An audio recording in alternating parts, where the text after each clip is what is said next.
একটা শুনে আপনি তো ইসলামী আন্দোলনের মনোনীত প্রার্থী। আসলে আপনি প্রচারে কেমন সাড়া পাচ্ছেন? জনগণ আসলে আপনার কতটা গ্রহণযোগ্য মনে করছে?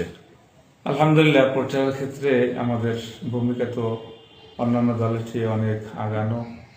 আর আমি বরগুনা আঞ্চলিক তালতলি এক আসনে যেহেতু ইসলাম আন্দোলনের পক্ষ থেকে এমপি পদপ্রার্থী হিসেবে আমাকেই এই মনোনয়ন দিয়েছেন, তো আমি নির্বাচন এবং নির্বাচন আগেও আমি এই এলাকার জনগণের সাথে আমি সর্বত্র সর্ব জায়গায় সব সময় আমি বিচরণ করছি।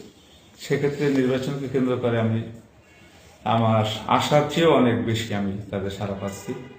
আশা করি ইনশাল্লাহ তারা আমার সাথে নির্বাচন পর্যন্তই থাকবেন, এই আমি আশা করি।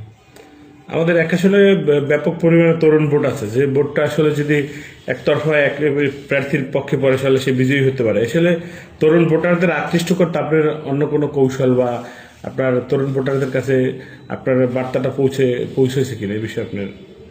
আসলে আমাদের এবছরের মূল টার্গেট হলে তরুণ ভোটার, যেহেতু দীর্ঘদিন অনেকে ভোটার হয়ে আছে, ভোটার দিতে পারে না, এবং এবছরের ভোটার নূতন ভোটারও অনেক হয়েছে।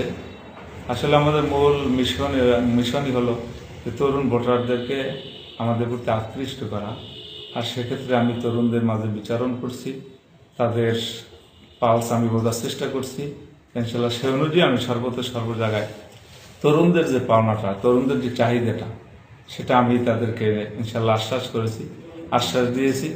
এরা চায় আসলেই 5ই আগস্টের পরে দেশ একটা নূতন বাংলা তারা দেখতে চায়।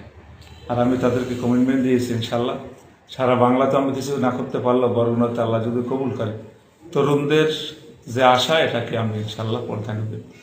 নির্বাচনী এলাকার প্রধান সমস্যাগুলো কি কি, সেগুলো আসলে আপনি কিভাবে সমাধান করবেন?